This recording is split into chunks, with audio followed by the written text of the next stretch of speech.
We're still in the messy middle. Haven't really shared a lot of new stuff with you because the messy middle is the messy middle.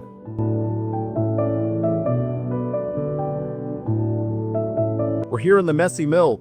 It's messy because there's still a lot of stuff around, and there's less because we're at the end of the messy middle. And the middle, what is the middle? Well, the beginning was the deconstruction phase, where we took things apart. And what you remember seeing, if you've been following along, are open walls, right? We had open walls. We had to take a look at everything, pull the things out that needed to go. There were rotting floors. There were damaged components inside the walls. So everything needed to go. The plumbing was busted. We had to pull everything out so that we could start the process of reconstructing, right? So the framing, the guts of the home, we shared with you, the heating, the cooling, the plumbing, all that stuff. That was the first phase. That's the beginning. The messy middle, the middle is where we finish those components, but also start the final process of things like walls, right? Trim, the touches that pull everything together.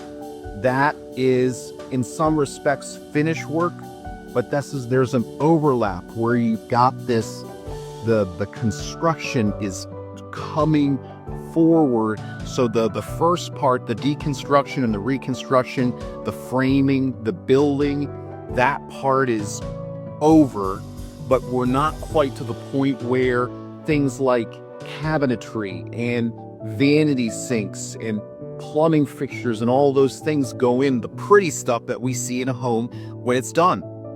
So the messy middle is that part where everything isn't quite ready. Sharing with you today some of what the messy middle is, not the mess, but really the little things that we're doing so you can get a sense of where things are right now.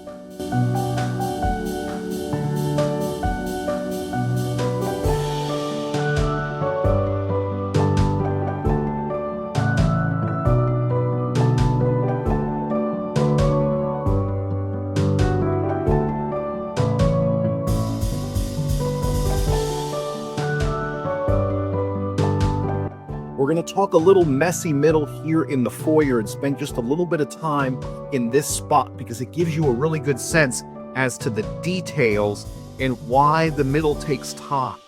So this is the new powder room. Back in here, there's going to be a new powder room in here. This is the area under the stairs. So this got framed out. The plumbing is in. That happens not in the middle. That happens on the front end. Everything was framed out, and now you're seeing essentially the start to the finish work. The door is in place. This is the door that we got second chance, so we're trying to preserve, again, the look of history, and we found this beautiful door at second chance. It's found a perfect spot. So how do the guys do it? First, they framed the door. Second, took the door, shaved it down, and got it just right. So now it's set in place. Then we've got the trim. Remember the trim that we had in different places around the home that we knew that we were going to preserve so that we could reapply it in select spots to maintain the history of the home. Some of it just wasn't working. Some of it was because of walls that came down. So we preserved the trim.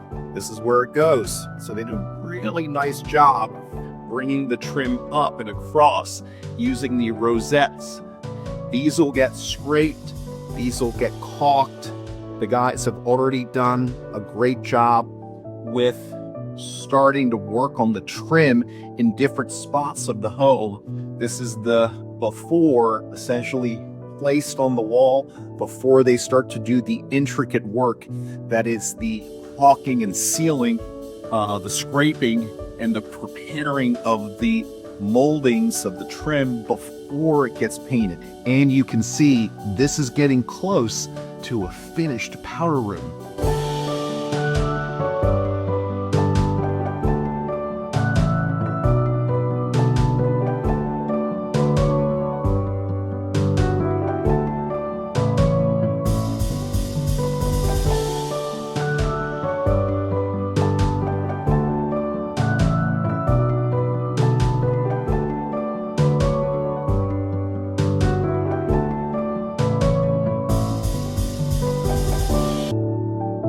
Up here on the second floor, the messy middle continues. We've got the owner's bedroom, we've got the office, everything else down the hall, the additional bedrooms, the third floor.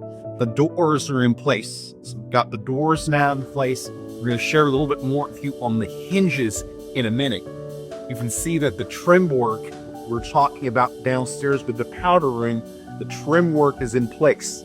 So this is that trim work that we've preserved and we're putting back into place again all throughout the house. Here it is. You can see this door now properly framed. This will get new glass for transom. That's all going on throughout the house.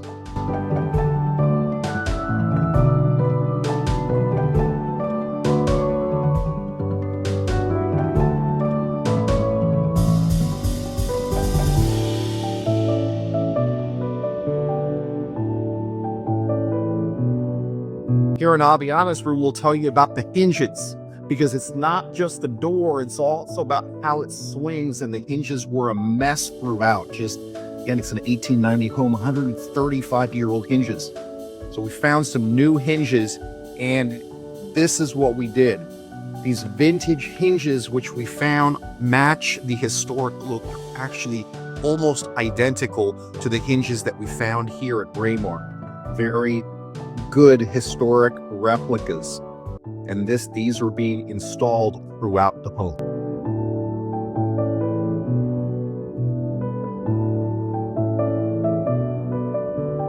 As we transition to the third floor, this is one of those areas where we had the question, what do you do? Because we took out that old bathroom that was upstairs, and now what we've got is, okay, we've got a half of a historic railing, and we've got no railing, no original railing or wall at the top. So what do? We decided we couldn't bear to get rid of this, and we couldn't find a match. We couldn't find a good railing match because these balusters are very difficult to match. Balusters come in so many different shapes and sizes, and they really don't make balusters like this with this design anymore. So we find a balance. Let's work with what we have. We'll bring the railing to here, start a new wall right here, and then give the inside of this new wall millwork. The millwork that'll go here will be the same or very similar millwork that we have downstairs on the main level, so that this stairway wall looks like it was always here to begin with.